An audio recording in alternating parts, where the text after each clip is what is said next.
সোম থেকে শুক্র এই 5টা দিন আমি অপেক্ষা করে বসে থাকি কবে শনিবার আর রবিবার আসবে। আর তার কারণ হচ্ছে ওই দুটো দিন আমাদের ঘুরতে যাওয়ার দিন, সেটা আমরা যে কোনো জায়গায় যেতে পারি। তো হ্যালো এভরিওয়ান, আমি মান্টি। আজকে এই ব্লগটা সকালবেলা থেকেই শুরু করছি। তো সকাল সকাল আমি বানিয়ে নিয়েছিলাম আজকে ব্রেকফাস্টের জন্য গোলা রুটি। হ্যাঁ, সুজি আর ময়দা দিয়ে সিম্পল গোলা রুটি, যেটা কিনা আমার বাড়িতে প্রত্যেকে খেতে ভীষণ ভালোবাসে, আমিও ভালোবাসি। তবে সাথে যদি একটু দুধ চা হয়ে যায় তাহলে কিন্তু বেশ মজা হয়ে যায়। যদিও সকাল সকাল দুধ চা খাওয়াটা একদমই স্বাস্থ্যের পক্ষে ঠিক নয়, আমরা কিন্তু সকালবেলা একদমই দুধ চা খাই না। ইনফ্যাক্ট আমার বাড়িতে দুধ চা খাওয়া একেবারেই বন্ধ। মাঝে সাঝে আমি একটু শখ করে খাই, আর কখনো কখনো আমার হাজব্যান্ড বাড়িতে থাকলে তখন ওকে একটু যদি দিই তাহলে খাই। তা আদারওয়াইজ আমরা কিন্তু দুধ চা বাড়িতে একদমই বানাই না।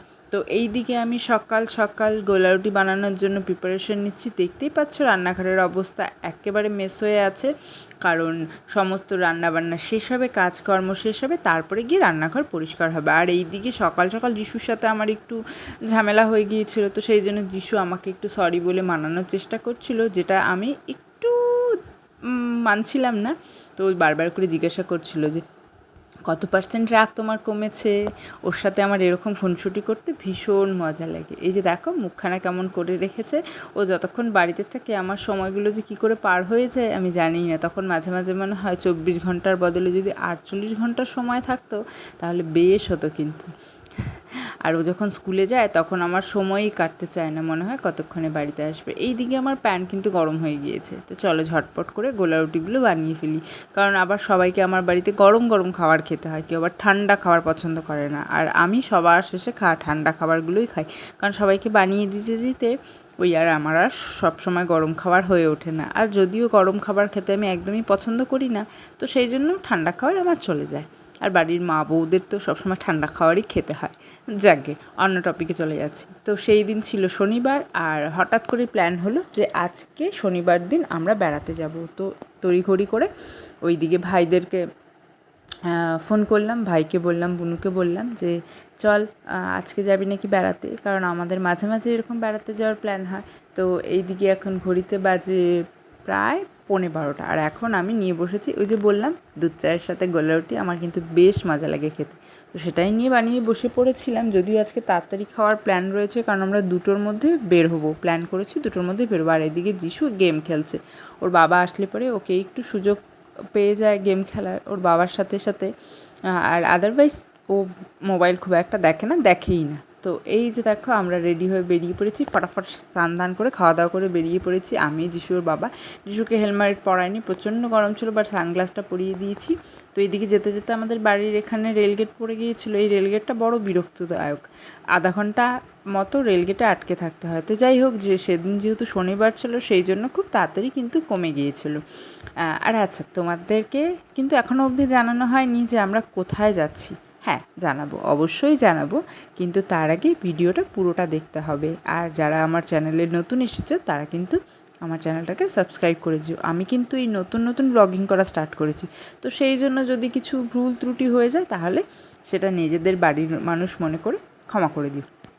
তো এই যে দেখো আমরা চলতে চলতে রোহিণী যাওয়ার রাস্তাতে একটা চেকপোস্ট রয়েছে, সেখানে আমরা দাঁড়িয়েছিলাম, কারণ ওখানে ভাই বোন ওরা সবাই আসবে। আর যিশু এদিকে লাস্সি নিয়ে এসেছিলো, সেটাই ও খাচ্ছিল। ওর নাকি প্রচণ্ড গরম লাগছিল, আর ও রাস্তায় বেরিয়ে কিন্তু প্রচণ্ড পরিমাণে খিদে পেয়ে যায়। ও সবসময় খাবার খেতে লাগে, যদিও এই অভ্যাসটা আমার রয়েছে, আমি ওই রাস্তায় বেরোলে পরে আমার প্রচুর পরিমাণে খিদে পেয়ে যায়, এটা খাবো ওটা খাবো, যদিও আমি খাই না সেটা আলাদা কথা, বাট আমার খিদে পেয়ে যায়। তো আমরা অনেকক্ষণ ধরে এখানে ওয়েট করছিলাম। তো তার মাঝখানে জল খেলাম, একটু গল্পগুজব করলাম, পাশে চা পাতা বাগান ছিল, সেখানে গিয়ে একটু ছবি তুললাম। এই সমস্ত করতে করতে প্রায় 20 থেকে 25 মিনিট আমরা সেখানেই দাঁড়িয়েছিলাম। তারপরেও কিন্তু যাদের জন্য অপেক্ষা করছি তাদের কোনো রকমের আসার কোনো পাত্তা নেই। তারা যখনই ফোন করছে তখনই বলছে এখানে আছি। অবশ্য ওরা অনেকটাই দূর থেকে এসেছিলো, আমরা খুব তাড়াতাড়ি পৌঁছে গিয়েছিলাম। আমরা যদি বাড়ি থেকে আরও 20-25 মিনিট পরে বেরোতাম তাহলে হয়তো ভালো হতো। তো যাই হোক, সেই করতে করতে দেখো মাঝখানে, রাস্তার মাঝখানে দাঁড়িয়ে আমি চুলটা একটু বেনিও করে নিলাম। চুলটা হাওয়াতে এত উঠছিল, আর চুলের অবস্থাগুলো ভীষণ খারাপ হয়ে আছে, প্রচণ্ড পরিমাণে জট লেগে যাচ্ছে। আর এইদিকে আমরা রাস্তায় দাঁড়িয়ে দাঁড়িয়ে অপেক্ষা করছি যে ওরা কোথায়, ওরা তো কেউ আসছে না এখনও। তো যাই হোক, সেই অপেক্ষাতেই আমাদের প্রহর গোনা চলছিল। তো যাই হোক, ফাইনালি এই যে দেখো আমার বোন চলে এসেছে, নিজের চশমা ভুলে চলে এসেছে, জিজ্ঞাসা করাতে আবার জিজ্ঞাসা করছে কোন চশমা, কার চশমা, মানে কি অদ্ভুত। আর এইদিকে ভাইয়ের বউ এখনও এসে পৌঁছায়নি, ওরা একটু লতিফ, ওর সব জায়গাতেই পৌঁছাতে লেট হয়। তো যাই হোক, বোন কিন্তু আমার মতনই ঘুরতে ভীষণ পছন্দ করে। আমরা মাঝে মাঝে বাপের বাড়ি গেলে মাঝে মাঝে একটু এদিক ওদিক প্ল্যান করি। তো এই যে দেখো এখন আমরা যাচ্ছি, দেখেছো তো আমরা কত সুন্দর জায়গায় বাস করি। হ্যাঁ, শিলিগুড়ি। এখানে কিন্তু হাত বাড়ালেই পাহাড় খুঁজে পাওয়া যায়, পাহাড়, নদী, সমস্তটা কিছু তুমি হাতের সামনেই পেয়ে যাবে। আর চারিপাশে এত সবুজে সবুজ, মনটা যেন একেবারে ময়ূরের মতো পেখম তুলে নাচছিল। তো চলো, আমরা এখন যাচ্ছি আমাদের ডেস্টিনেশনে। আর সেটা কোথায় হচ্ছে, সেটা হচ্ছে রোহিণী ওয়াটারফল। যদিও সেটা রোহিণী ওয়াটারফল লিখে সার্চ করলে অন্য রকমেরই ওয়াটারফল দেখাচ্ছে। তো আমরা গিয়েছিলাম দর্জি ওয়াটারফল, যেটা কিনা রোহিণী একটা ব্রিজ রয়েছে, সেই ব্রিজের থেকে হেঁটে আমাদেরকে যেতে হবে। তো আমরা গুগলে সার্চ করেছিলাম, যদিও জায়গাটা আমরা ফেসবুকে রিলস থেকে পেয়েছিলাম, কিন্তু তারপর আমরা ইউটিউবে সার্চ করি, সেখানে একটা ভিডিও দেখেছিলাম। তো যাই হোক, সে যে ভিডিওতে ইনফরমেশানগুলো দিয়েছিল সেগুলো সম্পূর্ণটাই ভুল ছিল, আমরা গিয়ে সেটা পরে বুঝতে পারলাম। আর এইদিকে ওয়েদারটা দেখো, একদিকে সূর্যের আলো আর একদিকে মেঘের পাহাড়, কোন দিক ছেড়ে কোন দিক তাকাবো, দুদিকই মনে হচ্ছে যেন চোখটা আটকে গিয়েছে। তো আমরা কিন্তু এই করতে করতে এই যে দেখো এখন চলে আসবে এখানে টোল গেট। তো আমরা টোল গেট দিয়ে পার হলাম। টোল গেটে আমাদের আপ অ্যান্ড ডাউনের জন্য 10 টাকা নিয়েছিল, যাওয়া আসা দুটোতেই 10 টাকা, মানে 5 টাকা করে লেগেছে। তো এরপরে হচ্ছে আমরা এখান থেকে যাব হচ্ছে আরেকটু আগিয়ে, মানে টোল গেট পার করার পরেই কিন্তু রোহিণী পৌঁছে যাওয়া যায়। তো রোহিণী থেকে জাস্ট সামান্য কিছুক্ষণের রাস্তা, খুব একটা বেশি ডিস্টেন্স নয়। তোমরা কিন্তু চাইলে এই জায়গাটা ভিজিট করে আসতে পারো, গরমে কিন্তু অসাধারণ লাগবে। তো এই যে দেখো, আমরা রোহিণীর থেকে রাইট সাইডে, ডান দিকে আমরা ঢুকে গিয়েছি। তো এখন এখান থেকে আমরা খানিকটা আগাবো। এখানে বেশ কয়েকটা রিসর্ট রয়েছে, যেখানে তোমরা বসে খাওয়া দাওয়া করতে পারো। আর তারপরেই কিন্তু আমরা এই যে টার্নিং নিয়ে এখানে পৌঁছে গেছি। এই যে সামনে ব্রিজটা দেখতে পাচ্ছ, এখানে কিন্তু আমাদের গাড়িগুলো রাখতে হবে। আর তারপরে এখান থেকে হাঁটা পথ, মানে পুরোটাই হেঁটে যেতে হবে। তো রবিবার ছিল না বলেই জায়গাটাতে একটু ফাঁকাও ছিল, আদারওয়াইজ কিন্তু এইখানে প্রচণ্ড ভিড় থাকে। আর যেহেতু আমরা একটু ফাঁকাতেই যেতে চাইছিলাম, সেই জন্যই শনিবার দিন। আর আমরা সঙ্গে করে এক্সট্রা জামা কাপড় নিয়ে নিয়েছিলাম, কারণ প্ল্যানিং ছিল যে আমরা এবার ওয়াটারফলে গিয়ে স্নান করব। তো এই যে ব্রিজটা দেখতে পাচ্ছ, এর নিচ দিয়ে এখান দিয়ে রাস্তা আছে, ঝর্নার জলটা এখান দিয়ে বয়ে আসছে। তো সেই দিক, মানে পুরো এদিক দিয়ে আমাদেরকে হেঁটে হেঁটে উপরে উঠতে হবে। তো ভিডিওতে আমরা দেখেছিলাম 3 কিলোমিটার, বাট আদারওয়াইজ এটা কিন্তু মোটামুটি 1 থেকে 1.5 কিলোমিটার, বেশি না। তবে হ্যাঁ, একটু উঁচু রাস্তা, আমার তো উপরে উঠতে খুবই কষ্ট হচ্ছিল। আর এই যে এরকম মাঝখানে মাঝখানে কিন্তু ঝর্নার জল আমরা 4 থেকে 5 বার পেয়েছিলাম। আর সঙ্গে করে কিন্তু লবণ নিয়ে নিয়েছিলাম, কারণ আমি জোকে ভীষণ ভয় পাই। হতেও পারতো যে আমাদেরকে জোক একটু আদর যত্ন করতো, আমাদের একটু রক্ত শুষে খেত, বাট সেটা হয়নি। কিন্তু যেটা হয়েছে সেটা হচ্ছে, এখানে প্রচুর বড় বড় ক্যাটারপিলার ছিল, মানে শুঁয়োপোকা, যেগুলো দেখে রীতিমতো গায়ে কাঁটা দিয়ে উঠবে। তো এই রকম জলের ধারা বয়ে যাচ্ছিলো, সেগুলোকেই কিন্তু পার করে আমাদেরকে যেতে হচ্ছিলো, খুব একটা ছিল না। আর এরকম দুটো রাস্তা চলে গিয়েছে ঝর্নার পাশ দিয়ে। তো ডান দিকে যে রাস্তাটা গিয়েছে সেটা দিয়ে সোজা হাঁটা শুরু করতে হবে। যেই রাস্তাটা, একটাই রাস্তা রয়েছে, সেজন্য খুঁজে পাওয়ার কোনো সমস্যা নেই। হাঁটতে হাঁটতে কিন্তু আমাদেরকে অনেকটা হাঁটতে হয়নি বলবো না, কিন্তু যেহেতু উঁচু রাস্তা ছিল সেই জন্য মনে হচ্ছিলো অনেকটা।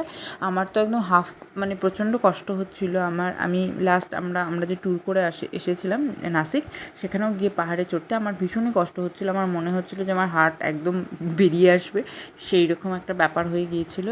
তো যাই হোক, কষ্ট করে সৌন্দর্য পাওয়ার জন্য তো কষ্ট করতেই হয়। তো সেই কষ্ট করে আমরা কিন্তু হেঁটে যাচ্ছিলাম। আর চেষ্টা করছিলাম যে যাতে আমরা কোনো কিছু আশেপাশে কোনো কিছু টাচ না করি, আর কোথাও যাতে বেশিক্ষণ স্টে না করি, কারণ তাহলেই কিন্তু পোকামাকড়ের শরীরের উপরে উঠে যাওয়ার চান্সেসটা অনেকটা বেড়ে যায়। তো সেটা আমরা করিনি। আমরা নর্মালি জাস্ট হাঁটছিলাম। কিছু কিছু জায়গাতে প্রচুর গাছগাছালি ছিল আর সেগুলোকে পার করে যেতে হচ্ছিলো। মাঝখানে মাঝখানে কিন্তু প্রচুর পরিমাণে পিঁপড়ে ছিল, যেগুলো কিন্তু কামড়ালে পরে একেবারে ফুলে যেত। তো যাই হোক, এই যে দেখো এরকম সরু সরু রাস্তা রয়েছে, তো সেটা দিয়ে আমরা এগিয়ে যাচ্ছি। এই যে যিশু, ভাইয়ের বউ, সবাই আমরা যে ড্রেস পরে স্নান করবো সেটাই আমরা পরে নিয়েছিলাম, মানে সেটাই পরে গিয়েছিলাম, আর তার সাথে আমরা এক্সট্রা করে ড্রেস নিয়ে গিয়েছিলাম। তো এবারও এখন আমাদেরকে অনেকটা হাঁটতে হবে। হাঁটতে হাঁটতে তো অবস্থা খারাপ হয়ে গেছে, বুঝতেই পারছো। আর কারা কারা এই জায়গাটাতে গিয়েছে আমাকে কিন্তু কমেন্ট করে অবশ্যই জানাবে। আমার কিন্তু ভীষণ পছন্দ হয়েছে। ইনফ্যাক্ট আমাদের সবারই ভীষণ পছন্দ হয়েছিল, মনে হয়েছিল যে ওখান থেকে ফিরে না আসি, বাট যেহেতু সন্ধ্যা হয়ে যাবে সেই জন্য কিন্তু আমাদেরকে ফিরে আসতে হলো। আর আমি বেশি ভিডিও করতে পারিনি, কারণ রাস্তাটা অনেকটা তারাবাঁকা ছিল। এই যে দেখো ফাইনালি কিন্তু আমরা পৌঁছে গেছি। হ্যাঁ, তো এইবার হচ্ছে আমরা যাব স্নান করার জায়গা। তো সেখানে কিছু ছেলেপেলে ছিল, আর এইরকম মাঝখানে এইরকম সাঁকো তো তোমাদেরকে আমি আগেও দেখালাম। এরকম কিন্তু অনেক ছোট ছোট জিনিস পার করে আমাদেরকে যেতে হয়েছে। আমরা সেখানে স্নান করেছি। এবার স্নান ধান করে আমরা কিন্তু, এটার অনেকগুলোই ভিডিও ছিল কিন্তু সেই ভিডিওগুলো আমার কাছে নেই, সেজন্য আমি দিতে পারছি না। তো ঝর্ণাটা ঠিক এরকম ছিল, আর আমরা এর নিচেই স্নান করেছিলাম। আর যেহেতু আমি স্নানে ব্যস্ত ছিলাম সেই জন্য মোবাইলে ক্যামেরাতে ক্যাপচার করতে পারিনি। তো যাই হোক, স্নান করে আমরা নিচে ওখানে একটা ব্রিজের সামনে একটা দোকান ছিল, সেখানে আমরা ড্রেস চেঞ্জ করে নিয়েছিলাম, ঢাকা দেওয়া ছিল। সেখানে আমরা সবাই মিলে ড্রেস চেঞ্জ করে নিয়েছিলাম। করার পরে এবার আমরা দেখো স্নান টান করে সব কিছু একদম মানে পরিষ্কার হয়ে গিয়েছে। তো ওখানে গান বাজছিল দেখে যিশু আবার একটু নাচানাচি শুরু করলো। যিশু মাঝে মাঝে এত ফানি ফানি জিনিস করে, যেগুলো আমার ভিডিওতে ক্যামেরাতে ক্যাপচার করে রাখতে ভীষণ ভালো লাগে। তো ভাবলাম তোমাদের সাথে একটু শেয়ার করি। স্কুলেই নাচটা শিখেছে মনে হয়। তো চলো এখন আমরা যাব, গিয়ে একটু খাওয়া দাওয়া করব, তারপরে বাড়িতে যাব। তো যিশু একটু মামাবাড়ি যাবে করছে, তো সেই জন্য রাস্তা থেকে ওকে মাঝখানে ওর মামাদের সাথে মামার সাথে মামির সাথে পাঠিয়ে দেবো, আর মানে বোনের সাথে পাঠিয়ে দেবো। তারপরে আমাদের একটু কাজ রয়েছে মার্কেটে, সেখানে কাজ করে তারপরে ওকে গিয়ে আবার নিয়ে বাড়ি চলে আসবো। তো এটা ছিল আমাদের শনিবারের প্ল্যান, যেটা আমরা খুব এনজয় করেছি। আর সেখানে একটা জিনিস দেখতে পেয়েছে যিশু, সেটা নিয়ে বকবক করে যাচ্ছিলো। তো ওখানে একটা গাছের উপরে এরকম গাছের শিকড় দিয়ে ঝোড় টাইপের হয়েছিল। তো সেটা দেখে যিশু মনে করছিল সেটা ভূত, আর ও বলছিল যে ও সবাইকে দেখাবে যে ওখানে ভূত রয়েছে। ফেরার সময়ও কিন্তু বাইরের প্রাকৃতিক দৃশ্যটা এত সুন্দর ছিল যে মনেই হচ্ছিল না যে বাড়ি ফিরে আসি। তো এই রকম দেখো রোদ, সূর্য আর হচ্ছে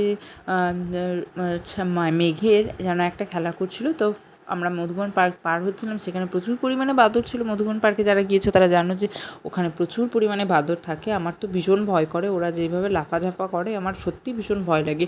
আর অনেক ছোটো ছোটো বাদরও দেখতে পেয়েছিলাম, মানে জাস্ট নিউবর্ন বেবি যারা ছিল তারা। তো রাস্তায় চলতে চলতে মধুবন পার্ক পার করার পরে যখন আমরা আর্মি এলাকার মধ্যে দিয়ে যাচ্ছিলাম, সেখানে আমরা কিন্তু আরেকটা নতুন জিনিস দেখতে পেয়েছিলাম, সেটা হচ্ছে ময়ূর। তো তো ওই দেখতে গিয়ে আমার ভাইয়ের বউয়ের মোবাইল হাত থেকে পড়ে যায়, সেটা ক্র্যাক হয়ে যায়। যাই হোক, স্ক্রিনটার কিছু হয়নি, টেম্পার গ্লাসটা খারাপ হয়ে গিয়েছে। তো এখান দিয়ে যেতে যেতে দেখতে পেলাম যে ময়ূর দেখার তালে পরেই মোবাইলটা ভেঙে গিয়েছিল। মোবাইল পুরো ভাঙেনি, মানে ভেঙেছে। তো যাই হোক, ময়ূরটা দেখতে পেলাম। তো ময়ূর দেখা হয়ে যাওয়ার পরে সবাই বলছে তাতেই চলো এখান থেকে।